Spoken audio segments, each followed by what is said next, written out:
My fiancé ended our wedding live in front of 5 million people, called me too boring to marry, and made me a viral meme. 3 hours later, I was in a bar when a man in a $10,000 suit sat down next to me and said, "Your ex owes me $3 million. Marry me instead, and I'll destroy him." I had 10 seconds to decide. I said yes, and that's how I became a mafia boss's wife.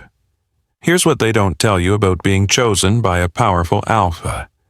Sometimes you're not being elevated, you're being used. Eleanor Rosewood learns this the hard way.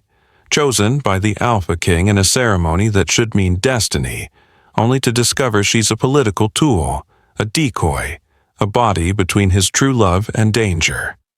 This story matters because it destroys the chosen one fantasy.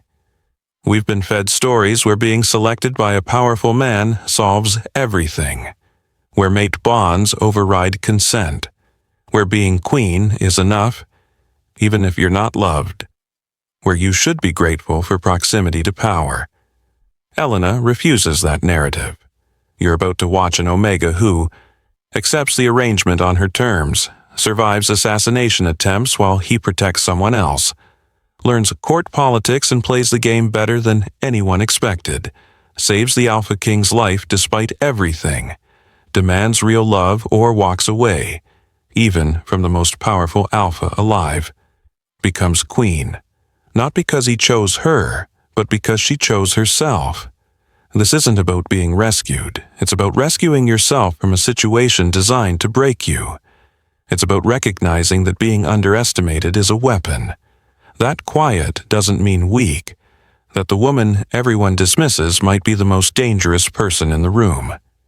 If you're tired of heroines who accept emotional scraps, wait to be valued, need the hero to recognize their worth, define themselves through male validation, then meet Elena, the Omega who became queen, not by winning the Alpha's heart, but by refusing to settle for anything less than being chosen first. Let me show you what happens when the pawn stops playing by the king's rules. I woke to sunlight so bright it felt like an accusation. For a confused moment, I thought I was still at the wedding venue, that maybe the livestream disaster had been a nightmare, that Tyler was downstairs explaining it was all an elaborate prank for content, that my mother wasn't receiving concerned calls from relatives who'd watched me become a viral joke. Then I registered the Egyptian cotton sheets, the floor-to-ceiling windows overlooking a city that looked miniature from this height, the distinct absence of ring lights, smartphone tripods, and Amazon PR boxes that had cluttered every surface of Tyler's apartment like technological tumbleweeds. This wasn't Tyler's world. This was somewhere else entirely. My wedding dress, or what remained of it, lay crumpled on a chair like a shed skin. I was wearing an oversized men's shirt that smelled like cedar and something darker, more expensive than Tyler's, bulk order cologne. The previous night crashed back, the bar, the crying, the dangerous man in the perfect suit making an impossible offer. Marry me instead. Oh God, what had I done? Miss Chen. A knock at the door, polite but firm. I've brought coffee. May I come in? I pulled the sheet to my chin like it could protect me from my own choices. Yes?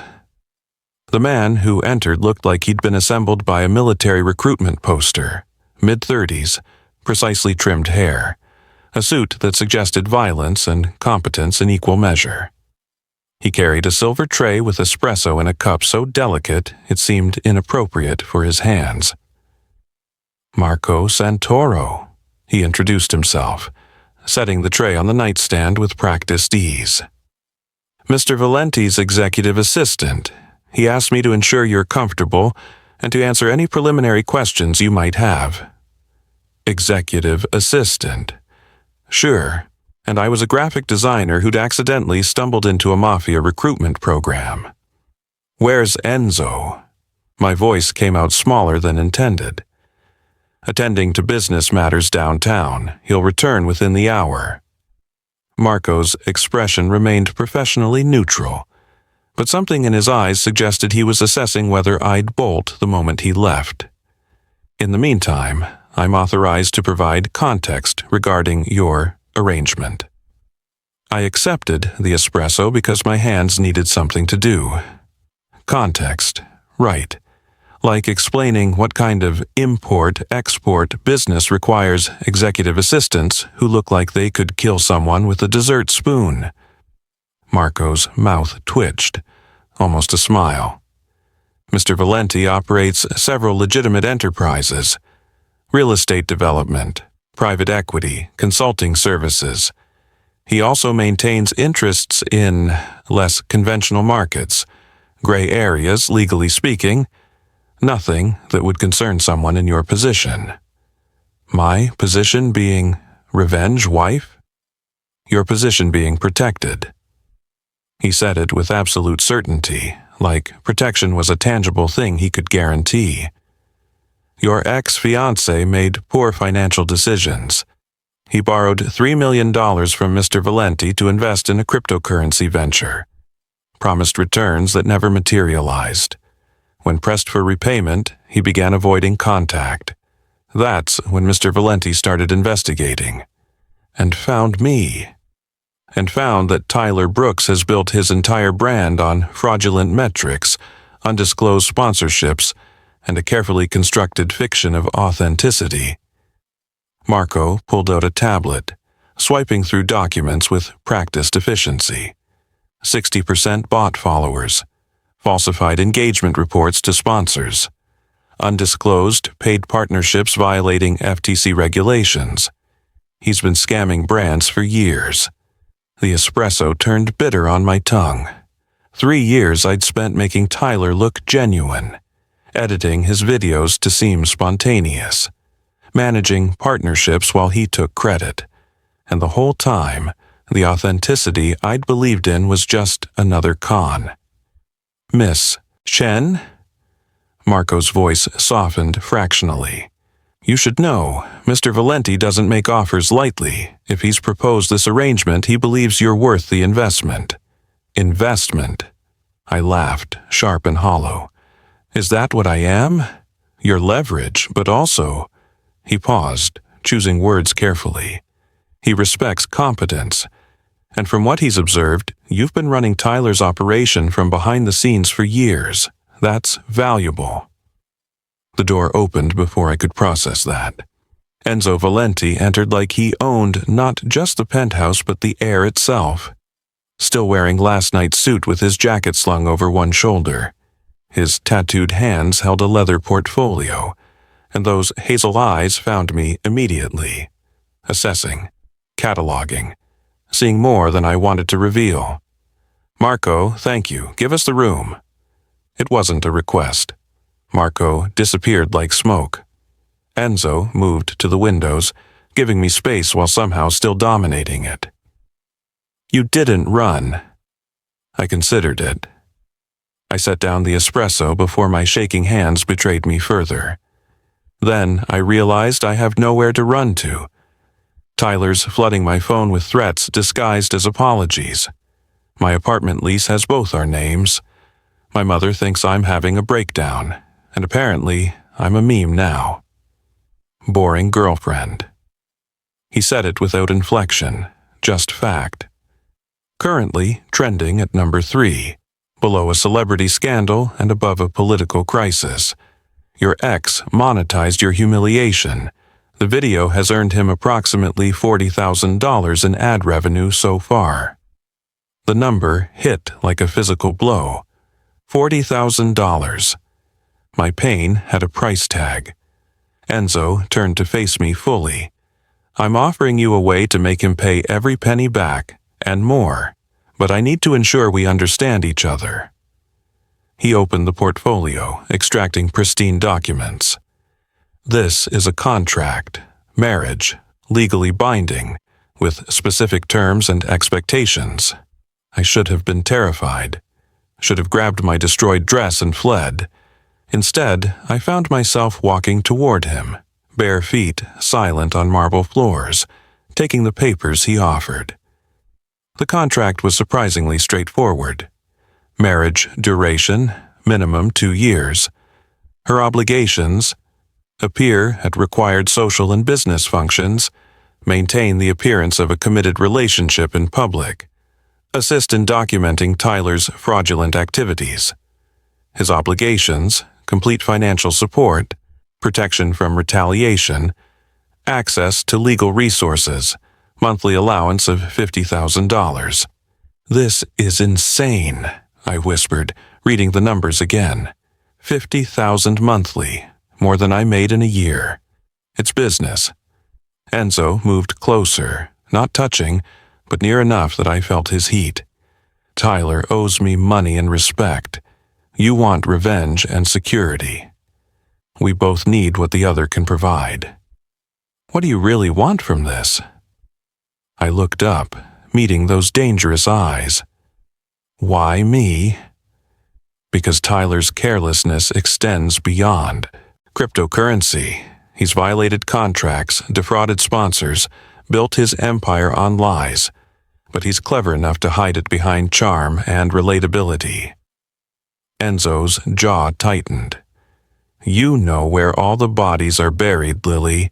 You edited his content, managed his partnerships, saw the discrepancies. You're not just leverage, you're evidence." The truth of it settled in my chest. I did know. Every fake sponsorship, every manipulated metric, every time he'd promised a brand-authentic engagement while buying bot followers. I'd been complicit, believing we were building something real together. "I have conditions," I heard myself say. Enzo's eyebrow lifted. "Name them." "My family never knows the truth about this arrangement. I keep my design business. It stays mine, not some asset you control, and no lies between us. I've had enough of lies to last a lifetime." Something shifted in his expression. Respect, maybe, or recognition. He produced a pen from his jacket, uncapped it, and wrote in the margin, "Lily Chen retains complete autonomy over her creative business and personal relationships. This arrangement is built on honesty, not deception." His handwriting was surprisingly elegant. He initialed it, then offered me the pen. My hand hovered over the signature line. This was crazy.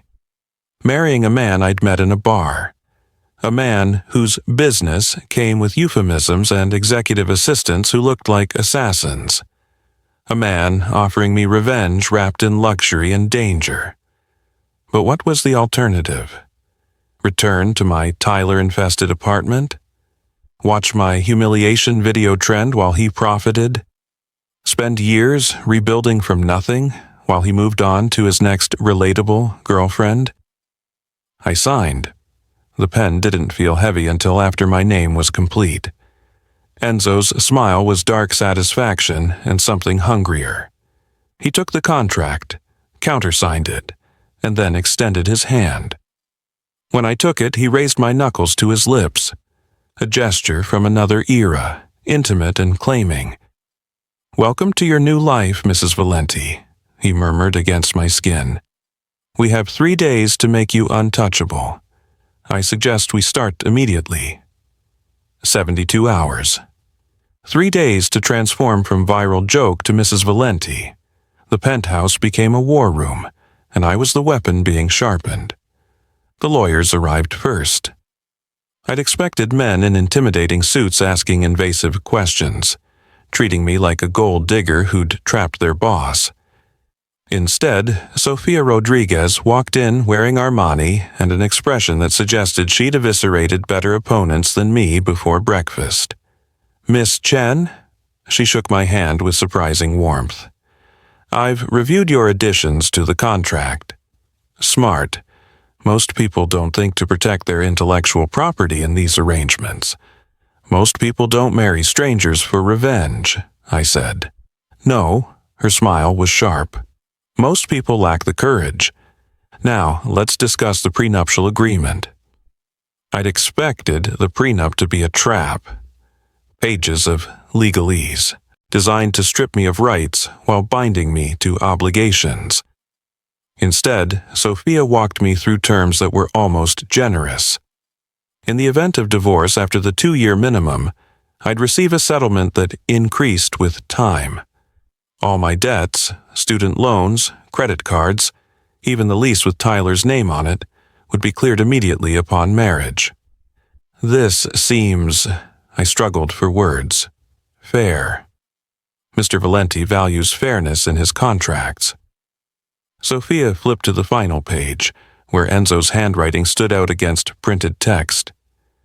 He added this after your conversation yesterday.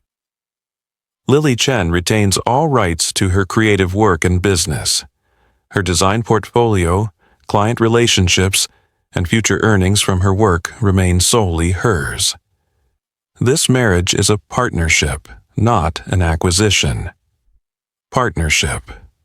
Tyler had called us partners too, usually while asking me to edit his videos at 2 a.m. or manage a brand deal he'd nearly destroyed with his incompetence. But he'd meant assistant. Enzo apparently meant something different. He's serious about this, I said, more to myself than Sophia. He's serious about everything.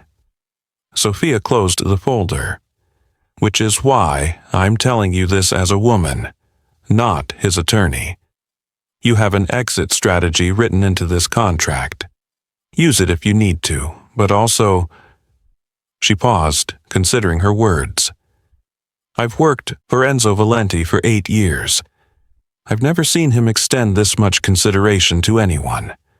Don't mistake his protection for possession.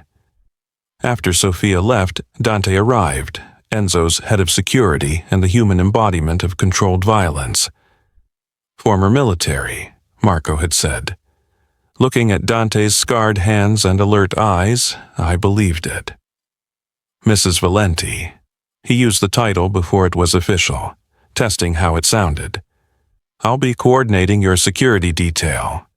Nothing intrusive, you won't always see us, but we'll be there. Security detail. The words felt foreign. Is that really necessary? Tyler Brooks has 1 million followers who watched him humiliate you. Some will think he's a hero. Others will think you deserved it. Dante's expression remained neutral, but his tone carried an edge. And when he realizes you're serious about this marriage, he'll escalate. Boss wants you protected. Something in his directness made me trust him. Thank you. Don't thank me. I'm being paid. But his mouth twitched, almost a smile. Though, between us, I watched that live stream. Your ex is a coward who profits off cruelty. It'll be satisfying to ensure he can't touch you again. The wedding planning should have been overwhelming, choosing flowers and venues and menus in hours instead of months. But the planner Enzo hired simply presented options and accepted my decisions without question. When I chose a sleek, sophisticated dress from a designer boutique, nothing like the princess ball gown I'd worn for Tyler, she simply nodded approval. Elegant, she said. You look like someone who knows exactly what she wants. I caught my reflection in the boutique mirror. The dress was champagne silk that draped like water, with clean lines and an open back that suggested confidence instead of desperation. I looked powerful. I looked like someone Tyler couldn't hurt anymore. My phone buzzed for the 47th time. Tyler's messages had evolved from performative apology, "Baby, I'm so sorry, the pressure got to me," to manipulation, "Your mom called me, she's worried about you," to barely concealed threat, "You're making a mistake, people are asking questions." I blocked his number. The silence that followed felt like finally closing a wound. The video call with my mother required different acting skills. I sat in Enzo's study, expensive books and art visible behind me, and lied with a fluency that surprised us both. "Mom, I know this seems sudden." "Sudden?" Her face filled the screen, worry etched in every line. "Lily, 3 days ago, you were supposed to marry Tyler. Now you're telling me you've been secretly dating someone else? Enzo and I met months ago at a gallery opening. The lie tasted less bitter than expected. He appreciates artists, creative people. We kept it quiet because his work requires privacy, and Tyler was so public about everything. What does he do? Import-export, international business. Not technically a lie. Mom, I know it's fast, but after what Tyler did, I realized I'd been settling. Enzo actually sees me, not just as an editor or manager or content creator as myself. My mother's expression softened. Baby, I just want you to be sure. After everything with Tyler, I'm sure. And weirdly, I was. Sure that this arrangement made more sense than my relationship with Tyler ever had. Sure that Enzo's brutal honesty was better than Tyler's performative love. Sure that I'd rather have a partnership built on contracts than a relationship built on exploitation. After the call, I found Enzo in his office, surrounded by manila folders and laptop screens showing spreadsheets that made my design software look simple. Your files on Tyler, I said. Show me. He didn't hesitate. Pulled up documents that painted 3 years of my life in stark, damning detail. 60% bot followers. I'd suspected, but hadn't wanted to confirm. Fraudulent engagement reports sent to sponsors, claiming thousands of real interactions that were just automated scripts. Undisclosed paid partnerships that violated FTC regulations.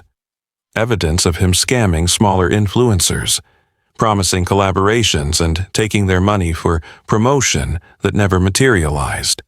He's not just a narcissist, Enzo said quietly. He's a con artist who weaponizes relatability, and you were his proof of authenticity, the real girlfriend managing his fake empire. My hands clenched. I helped him build this. You were manipulated into building it. Enzo closed the laptop, those intense eyes finding mine. There's a difference. Now the question is, do you want revenge or do you want justice? Both. The answer came instantly, absolutely. I want him to lose everything he took from me. Credibility, money, the followers who believed his lies, but I also want the people he scammed to know the truth. Something that looked like satisfaction crossed Enzo's face. Good. Then we're building more than a wedding. We're building a case. We worked late into the night, Enzo explaining how his world operated, not the criminal parts, but the business strategy. How reputation was currency, how exposure could destroy empires, how information was the most valuable weapon. He treated me like an equal, asking my input, valuing my knowledge of Tyler's operation. Around 2 a.m., exhaustion blurring the edges of everything, I asked the question that had been building. Why are you really doing this? Enzo looked up from the documents we'd been reviewing. I told you, Tyler owes me money and respect. $3 million isn't life-changing for someone with a penthouse like this. There's something else. He was quiet for a long moment, and I thought he might deflect. Instead, I was engaged once, 5 years ago. She left when she learned about my family's business, said she couldn't love someone who operated in moral gray areas. His jaw tightened. I respected her choice, but I've watched many men since. Men with clean hands and dirty souls. Men who hide cruelty behind respectability. Tyler is that kind of man. He had something real, someone genuinely devoted, and he weaponized it for clicks and cash. You hate him because he wasted what you couldn't keep. I hate him because he's everything I'm accused of being, but with better PR. Enzo's smile was dark. At least, I'm honest about what I am.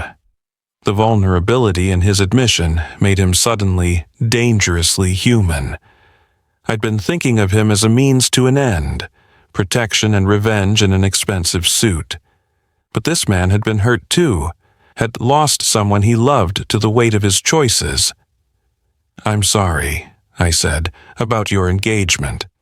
Don't be. It taught me to value people who see clearly and choose anyway." He met my eyes. "Like you?" The words hung between us, heavier than any contract. I should have felt trapped. 48 hours for marrying a man I barely knew. Planning revenge with someone whose business required euphemisms and security details. But sitting in his office at 2 a.m., documents spread between us like battle plans, I felt something unexpected. Safe. Safer than I'd ever felt editing videos in Tyler's apartment, making myself useful while he built a brand on borrowed authenticity. Safer than I'd felt standing at that altar in front of 300 guests and 5 million livestream viewers. "Enzo?" My voice was quiet. "Thank you." "For what?" "For seeing me as a partner." Tyler never did. His hand covered mine on the desk, warm, deliberate, claiming without demanding. He was a fool. I don't waste what I'm given. And in the silence that followed, realized I believed him. The morning of my second wedding in a week, I stood in front of the mirror wondering if there was a limit to how many times you could legally marry in Massachusetts before someone asked questions. My mother arrived at 10, pulling me into a hug that smelled like home and reproach in equal measure.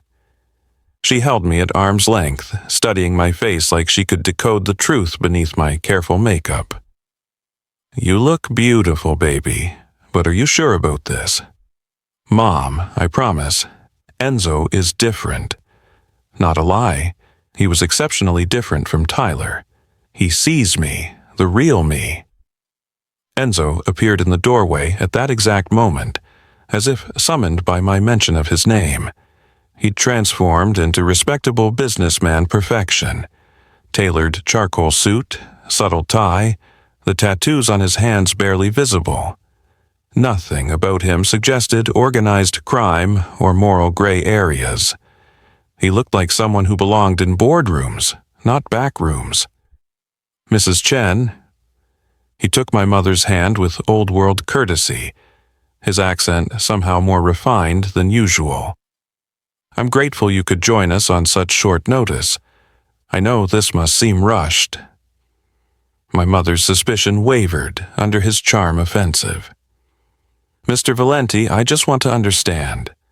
My daughter was supposed to marry someone else 3 days ago." "I understand your concern."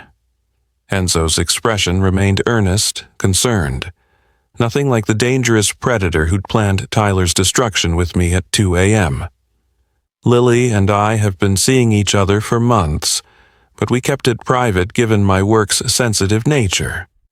When Tyler showed his true character so publicly, I realized I couldn't wait any longer. Life's too short to let the perfect woman slip away out of propriety." Perfect woman. The words were part of the performance, but something in how he said them felt almost real. My mother softened fractionally. "Well, he certainly seems more mature than Tyler." "The bar was subterranean," I muttered. Enzo's mouth twitched, almost a smile, before he excused himself to greet other guests. My mother watched him go with an expression I couldn't quite read. "He looks at you like you're the only person in the room," she said quietly. "Tyler never looked at you like that." Because Tyler had always been looking at his phone, at his reflection in my eyes, at the camera documenting our every moment. But I couldn't tell her that. Couldn't explain that Enzo's intensity was part transaction, part something else I didn't have words for yet. The ceremony was set in Enzo's private estate garden, 50 people instead of Tyler's planned 500-guest spectacle. White roses lined the aisle like elegant witnesses. Security personnel blended into the background so seamlessly I only noticed them because Dante had pointed them out earlier. In the bridal suite, I stared at my reflection. The champagne silk dress made me look powerful, like someone who knew exactly what they wanted, like someone who hadn't signed a contract marriage for revenge and security. "Miss Chen?" Dante's voice through the door, careful. "It's time." I opened the door to find him standing guard, looking uncomfortable in formal attire that couldn't quite hide the lethal competence beneath. "I think I'm going to be sick," I admitted. "That's normal. Boss nearly threw up before his cousin's wedding last year. Made me hold his jacket while he collected himself." Dante's scarred face softened into something almost paternal. "Listen, Boss is good man, patient. He will protect you, but also—" He paused, choosing words carefully. "You protecting yourself? That's smart too. Don't lose that." Something about his gruff reassurance steadied me. "Thank you." "Don't thank me yet. Wait until you meet his uncle." The music started, something classical and elegant. Nothing like the trendy pop song Tyler had chosen because it was currently viral. I walked down the aisle alone, my father gone too many years to stand beside me, each step taking me further from my old life. Enzo waited at the altar, and when his eyes found mine, I saw the performance drop for just a second, saw heat and possession, and something hungry that made my breath catch. Then his control snapped back into place, leaving only the respectable businessman facade. Except his eyes. His eyes stayed dangerous. The officiant spoke about commitment and partnership, words that sounded different when applied to a contract marriage. When he asked if I took Enzo as my husband, the "I do" felt like both choice and surrender. A cliff I was jumping off willingly, unsure if there'd be ground or freefall below. Enzo's "I do" was absolute certainty, no hesitation. "You may kiss your bride." I expected performance, a chaste press of lips for my mother's benefit, for his family's approval. Instead, Enzo's hand cupped my face with surprising gentleness, his thumb tracing my jaw like a promise. Then he kissed me like he was claiming territory. Thorough, possessive. His tongue teasing my lips until they parted, the kiss deepening into something that made me forget we had an audience. Made me forget this was supposed to be business. His other hand pressed against my lower back, pulling me closer, and I felt the kiss shift. Felt the moment it stopped being performance and became something real. Someone cleared their throat. We broke apart, and I was breathless, dizzy. "Mrs. Valenti," Enzo murmured, testing my new name against my lips. "Welcome to the family." The reception blurred into faces and champagne and food I barely tasted. Enzo's family surrounded us, elegantly dressed people with watchful eyes and careful smiles. His mother hugged me warmly, whispering in Italian before switching to English. "You're stronger than you look." Good. He needs someone with spine. His uncle, a silver-haired man whose presence made security personnel straighten unconsciously, raised a glass for the toast. "To loyalty," he said, voice carrying across the garden. "In our family, it's the only currency that matters. Welcome, Lily. You're one of us now." The words sounded like blessing and warning and binding contract all at once. I caught fragments of conversation as the evening progressed. Two of Enzo's cousins standing near the bar. "She's not what I expected." "No, she's exactly what he needs. Smart enough to handle him, strong enough to survive us." Later, as the party wound down and my mother departed with more happy tears, Enzo guided me through the penthouse to what I assumed was his bedroom. Floor-to-ceiling windows. A bed that looked like sin waiting to happen. Everything screaming wealth and power and danger. "This is—" I started. "Your choice." He cut me off gently. "I'm not assuming anything, Lily. We signed a contract, not a covenant of immediate intimacy." The attraction was undeniable. Had been since that first night in the bar. The kiss at the altar had only intensified what simmered between us. But Tyler had taught me that chemistry could coexist with cruelty, that desire didn't equal respect. "I need time," I said. "I need this to be real before it's physical." Something that looked like respect crossed Enzo's face. "Take all the time you need." He moved toward the door, then paused. "But Lily, when you're ready, when you ask me, I'll show you what it means to be worshipped instead of tolerated. I'll show you the difference between being used and being valued." The dark promise in his voice made heat pool low in my stomach. "Good night, Mrs. Valenti." He closed the door behind him, leaving me alone in a room that suddenly felt too big and too empty. I sat on the edge of the bed, my bed now, technically, and stared at the diamond ring on my finger. Mrs. Lily Valenti, wife to a man whose business required euphemisms, whose family spoke in coded warnings, whose kiss had made me forget every reason this was supposed to be just an arrangement. Outside the window, the city glittered like promises and threats. Somewhere out there, Tyler was watching his world start to crumble. Somewhere, my viral humiliation video was still trending. Somewhere, the life I'd carefully built was burning to ash. But here, in this room, wearing this ring, carrying this name, I felt something unexpected settling in my chest. Not quite safety, not quite happiness, but something close to both. I was Mrs. Valenti now, and God help me, I was starting to think that might not be the disaster I'd feared. 2 weeks of marriage felt like a masterclass in becoming someone Tyler couldn't recognize, and I was an excellent student. "Posture," Enzo said over breakfast on day 3, his espresso untouched while he studied me like I was a problem to solve. "You fold inward. Tyler trained you to make yourself smaller. Stop." I straightened, shoulders back, chin up. It felt unnatural, like wearing someone else's spine. "Better. Now hold it until it becomes instinct." He leaned back, those dark eyes cataloging every micro-adjustment. "Tyler called you boring because you were competent. Competence in a partner threatened him. He needed you small so he could feel big. Now you'll show him what happens when competence has resources." The lessons became ritual. Morning coffee, while Enzo taught me to read people, micro-expressions, body language, the strategic use of silence. "Weak men fill quiet spaces with words," he explained. "Let them. They'll tell you everything you need to destroy them." Dante's self-defense sessions were brutal.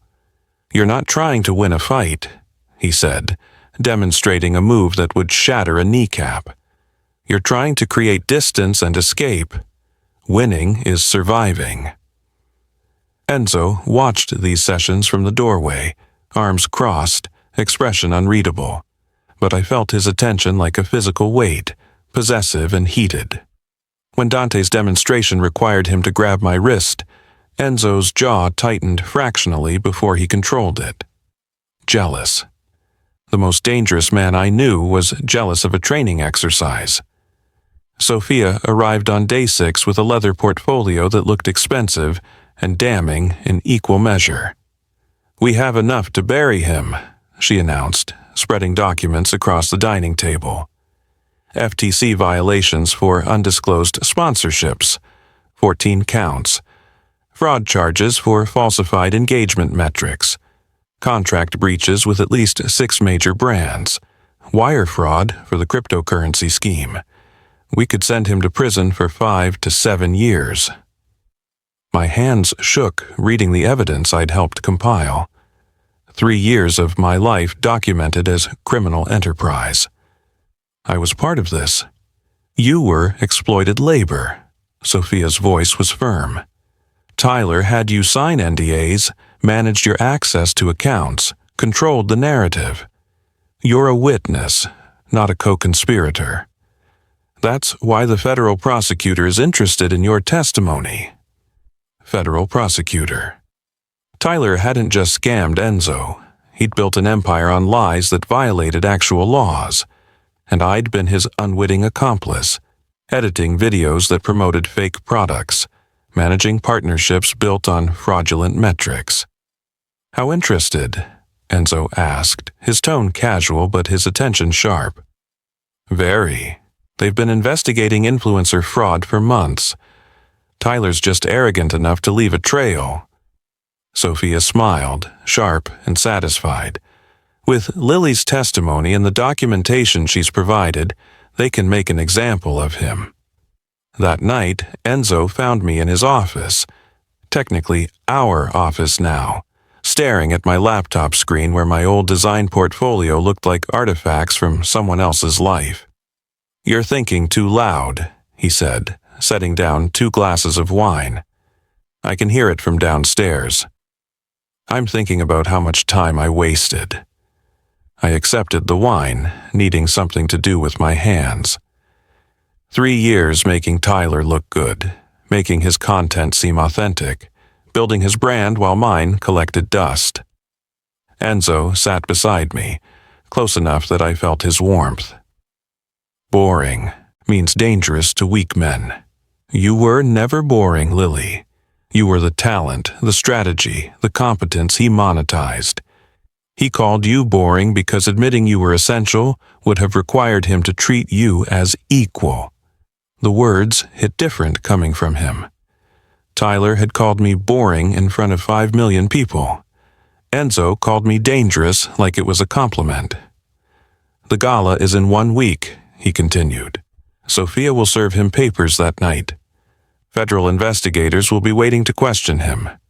His sponsors will receive copies of the evidence simultaneously. By the time you walk in on my arm, his world will already be crumbling. The question is, are you ready to watch?" I'm ready. And I was. The girl who'd fled a cathedral in a torn dress was gone. In her place was Mrs. Valenti, learning to bite back. The dress arrived on day 10, midnight blue silk that draped like water, backless, with a neckline that suggested power rather than desperation. I stared at my reflection and barely recognized myself. "That's the one?" Enzo said from the doorway, his voice lower than usual. "You look like you could destroy empires." "Just one empire?" I turned, watching his eyes track the movement. "Will it be enough?" "It'll be everything." He pulled out a velvet box, opening it to reveal diamonds that caught light and threw stars. "These aren't heirlooms. I chose them specifically for you. Sapphires for your eyes, diamonds because you deserve to shine brighter than Tyler's entire fake world." His hands were surprisingly gentle, fastening the necklace, his fingers brushing my neck in a way that felt deliberate. "Enzo." "I know." He stepped back, control reasserting itself. "Boundaries, I remember." But the attraction was becoming impossible to ignore. Evenings belonged to us now. Dinners where he asked about my design clients with genuine interest, conversations where he admitted his world's violence without flinching. "I've done things that would horrify you," he said one night over wine. "Hurt people who threatened what's mine. Made problems disappear in permanent ways. If that's too much, I'll arrange for you to leave safely. No judgment. I'm exactly where I choose to be." And I meant it. His honesty was better than Tyler's performed goodness. At least I knew what I was getting. On day 12, my phone lit up with notifications. The boring girlfriend video was trending again. Some influencer had made a reaction video that went viral. 5 million new views, comment sections filled with jokes at my expense. I watched it alone in our bedroom, and for the first time since the wedding, I cried.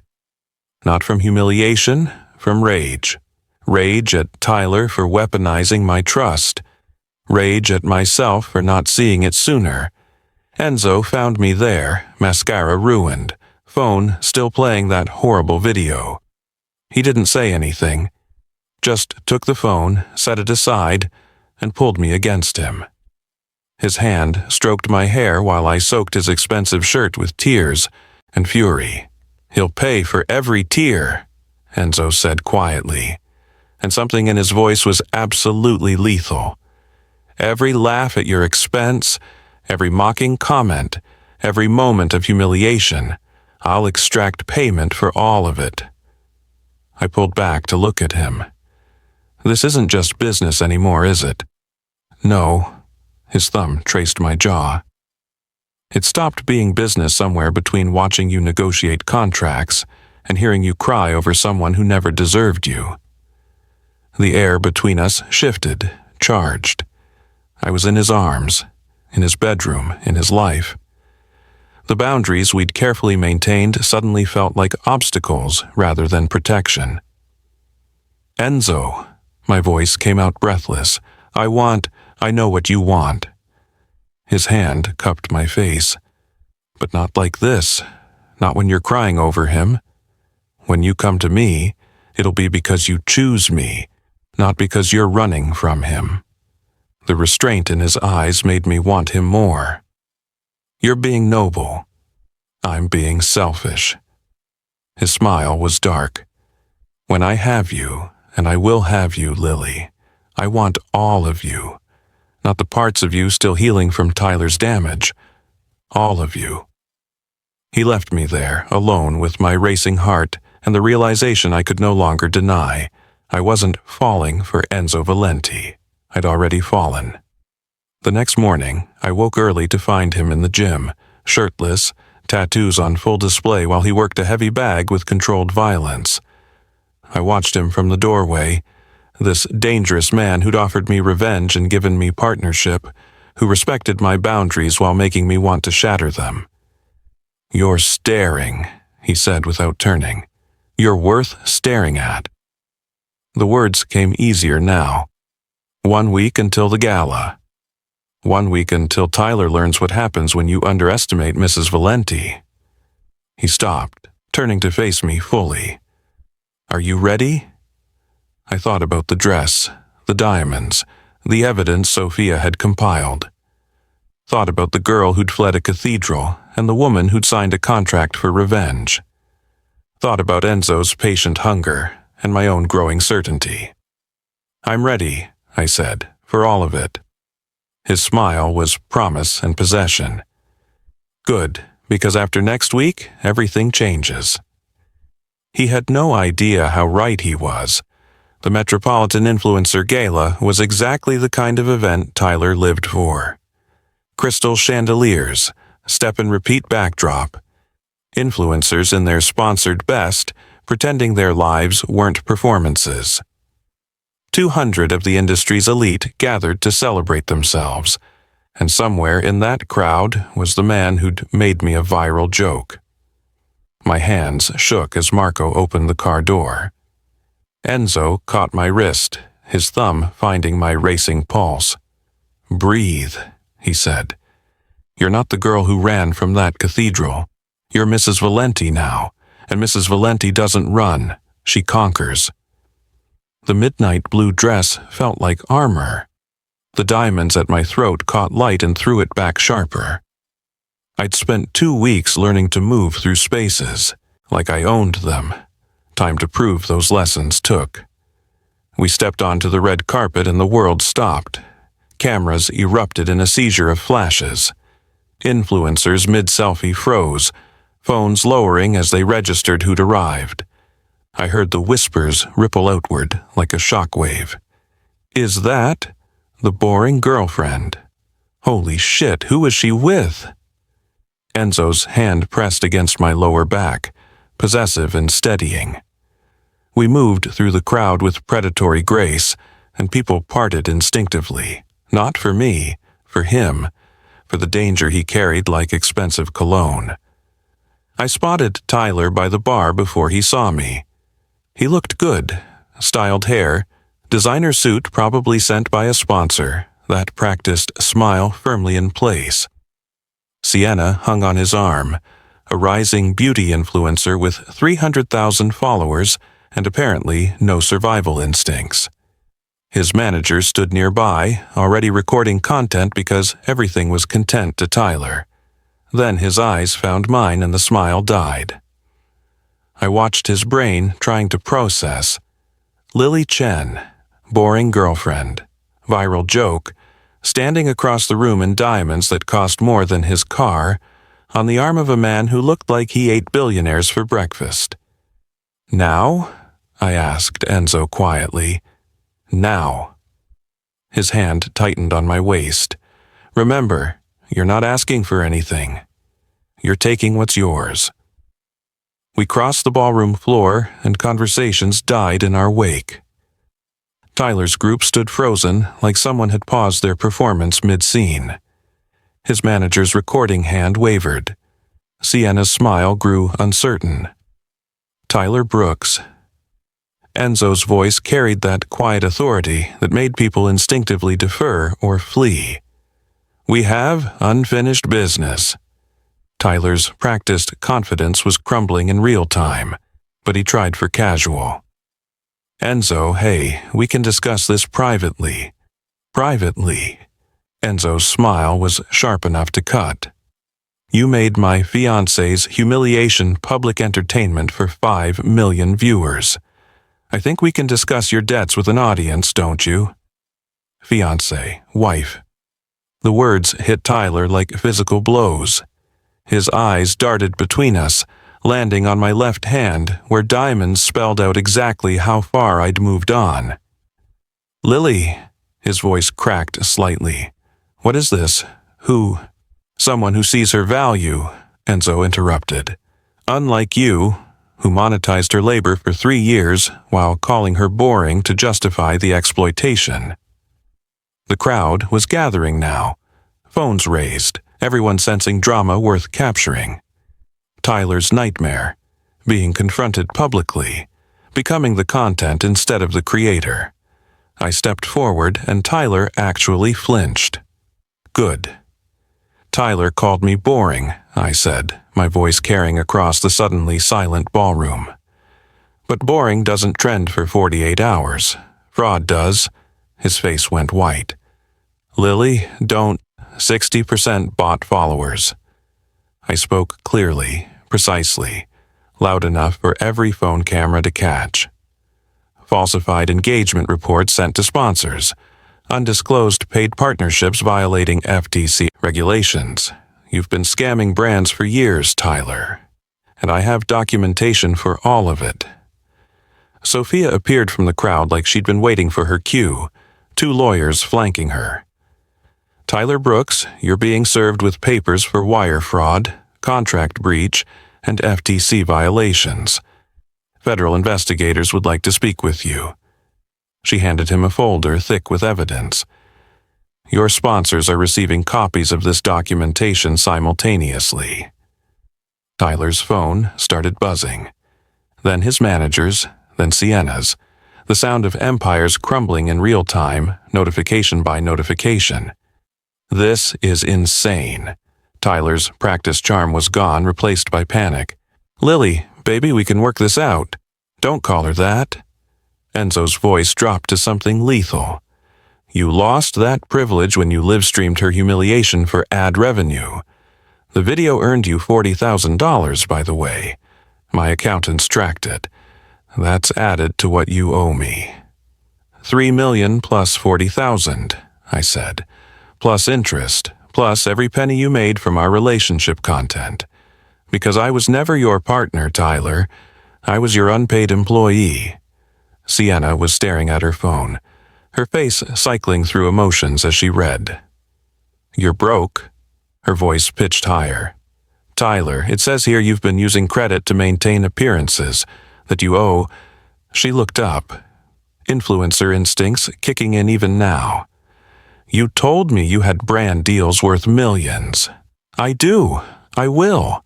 This is just a misunderstanding. Tyler reached for her, and she stepped back, already pulling out her phone. We're done. She turned to face her camera, smile snapping into place like a mask.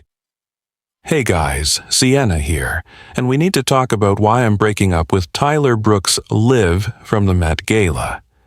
Let's discuss red flags and financial fraud. She was live streaming his downfall. The irony was almost beautiful. Tyler turned back to me, desperation replacing panic. You were supposed to love me. We were supposed to get married. You're doing this because I hurt your feelings? The question was so absurd I almost laughed. I did love you. For 3 years, I edited your content, managed your partnerships, made you look authentic and genuine. And you used that love for engagement metrics.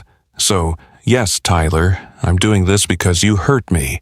But more than that, I'm doing this because you're a fraud who's been scamming people for years, and I'm done enabling it.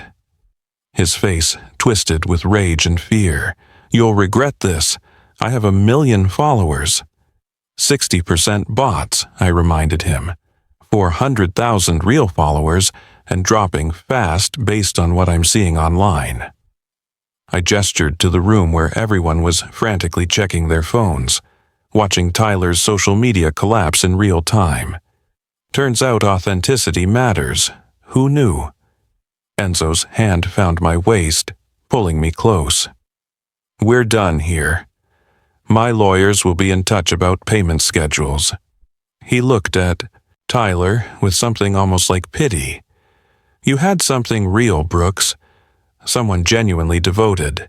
And you weaponized it for clicks. That's not business, that's pathological.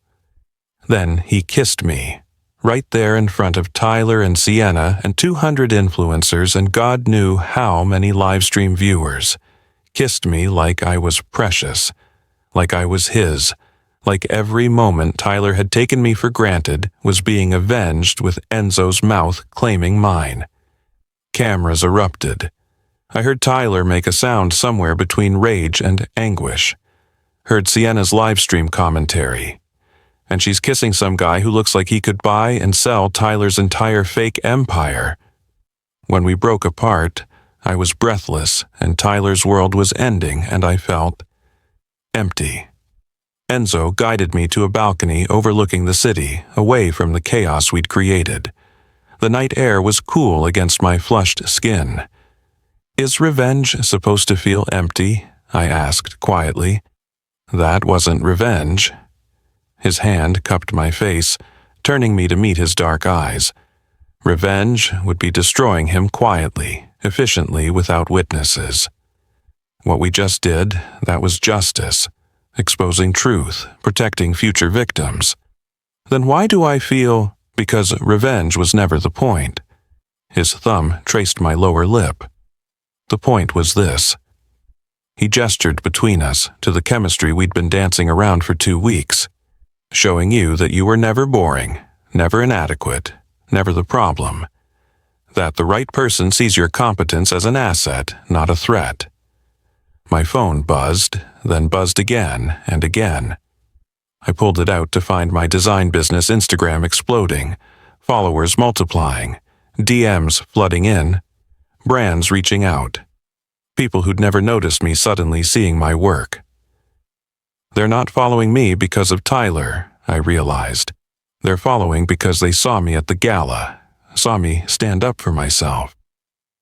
They're following because you're remarkable. Enzo's smile held dark satisfaction. And now the whole world knows what Tyler was too stupid to see. Below us, I could hear the gala descending into chaos. Tyler being escorted out by security. Sienna's livestream hitting 1 million viewers. The industry eating itself alive over fraud revelations. And I was up here in Enzo's arms, wearing his diamonds, carrying his name. I think I'm falling for you, I admitted. Good. His kiss was softer this time, sweeter. Because I fell for you the moment you signed that contract without flinching. Everything since has just been confirming what I already knew. What's that? That you were never boring, Lily Valenti. You were just surrounded by people too mediocre to appreciate excellence. And watching the city glitter below us, Tyler's empire crumbling behind us. I finally believed him. The drive home was silent except for the city sounds filtering through bulletproof glass and the thunder of my pulse in my ears. Enzo's hand rested on my thigh, proprietary and burning through silk, his thumb tracing patterns that felt like promises or threats, or both. Marco drove with professional discretion, eyes forward, giving us the illusion of privacy while every atom between Enzo and me screamed with tension we'd been carefully maintaining for 2 weeks. "You were magnificent tonight," Enzo said quietly, his voice darker than usual. I was terrified. Fear and magnificence aren't mutually exclusive. His hand tightened fractionally. "You stood in front of Tyler and the entire influencer elite and exposed him without flinching. That's power, Lily. Real power." The penthouse elevator felt smaller than usual, or maybe we were just standing closer. Enzo's control was slipping. I could see it in the tension of his jaw, the way his eyes tracked my every breath, the restraint that looked like it was costing him everything. The elevator doors opened into the penthouse and I made my choice. "Enzo." I turned to face him fully. "I want this. Want you. Not because I'm running from Tyler or drunk on revenge or grateful for protection. I want you because somewhere between contract negotiations and teaching me to devastate with a smile, you made me remember what it feels like to be seen." Something in his expression broke, the careful control he'd maintained since that first night in the bar. "You're sure?" "I'm choosing you." I stepped closer, close enough to feel his heat. "Isn't that what you wanted? For me to choose, not just accept?" His kiss was an answer, fierce, claiming, absolutely nothing like the performance at our wedding or the public possession at the gala. This was real.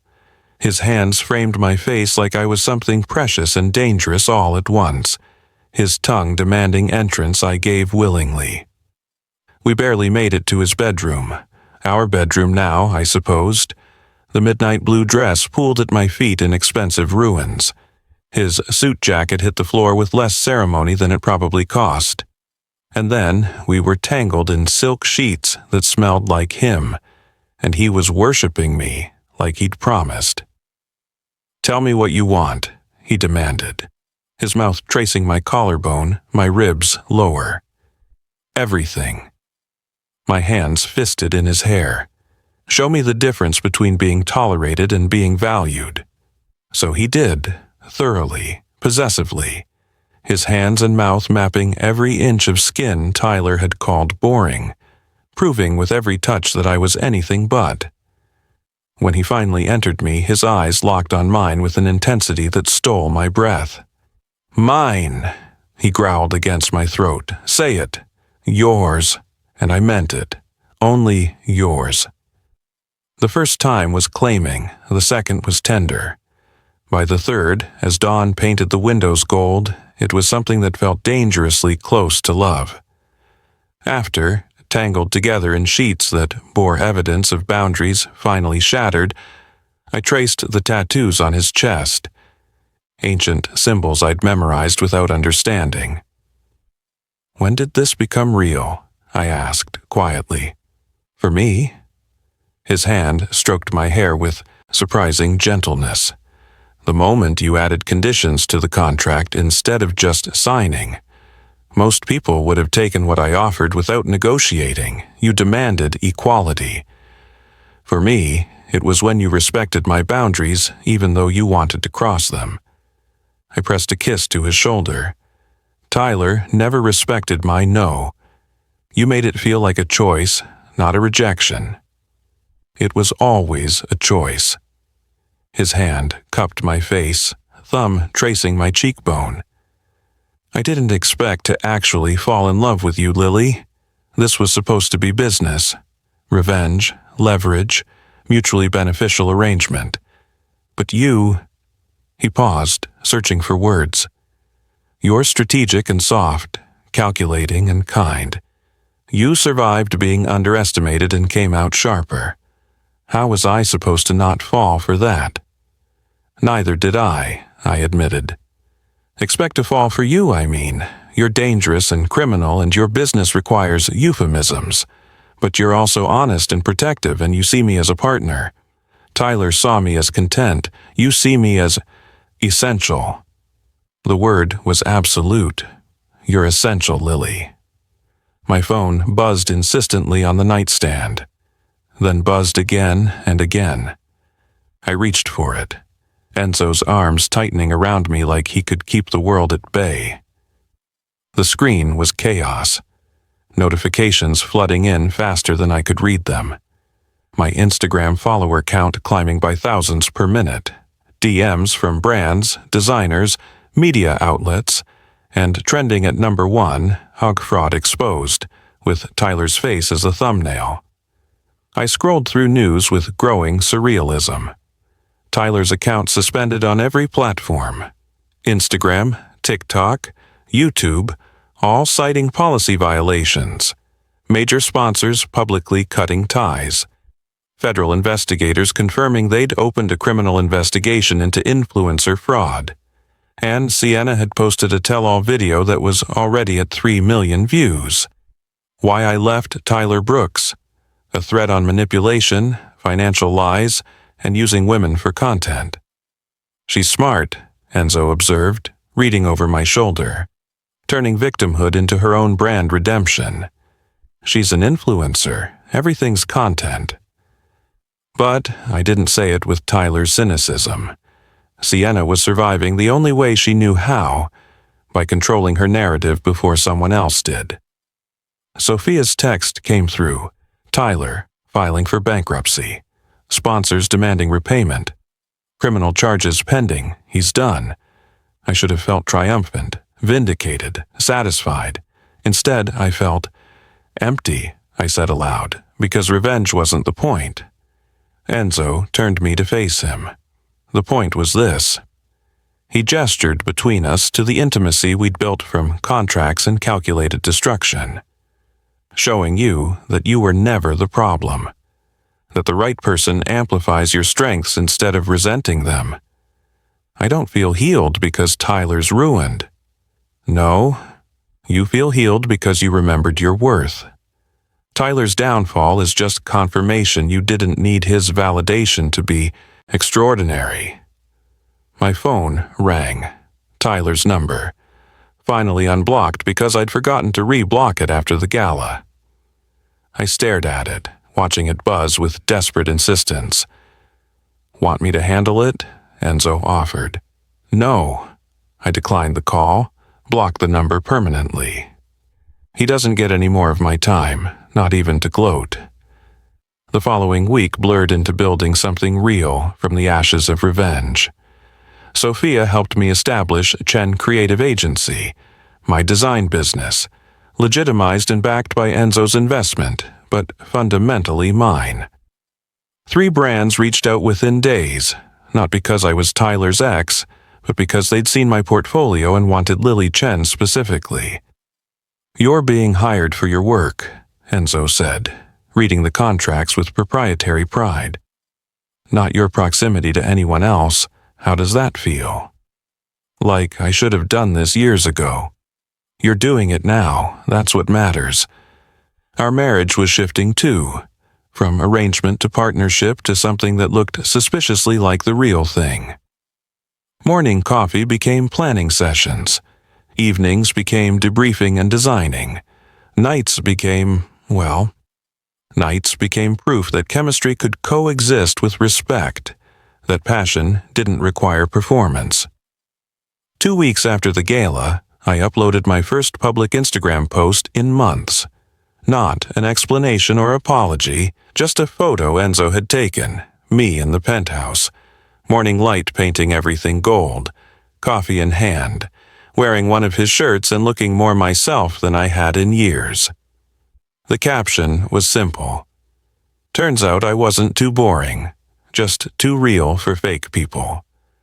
Comments flooded in within minutes. Queen behavior. You were never boring. Tyler lost the best thing that ever happened to him. This is what healing looks like. But the one that mattered most was from Enzo's account, which he rarely used. Always knew you were extraordinary. The world is just catching up. I found him in his office, surrounded by the controlled chaos of running an empire built on gray areas and careful calculations. You commented on my post, I said, leaning against the doorframe. I had thoughts that needed expressing. He looked up, those dark eyes holding heat and affection and possession. No regrets about any of this? I crossed to him, perching on his desk in a way that made his focus shift from business to decidedly personal. Only that I didn't see my worth sooner, that I wasted 3 years making myself smaller when I could have been building something real. You're building it now. His hands found my waist. We're building it, this life, this partnership. It's real, Lily, not content, not performance, real. Real, I agreed, kissing him until we both forgot about empires and revenge and everything except this. Us, choosing each other, building authentic connection from calculated arrangement. Tyler declared bankruptcy officially that afternoon.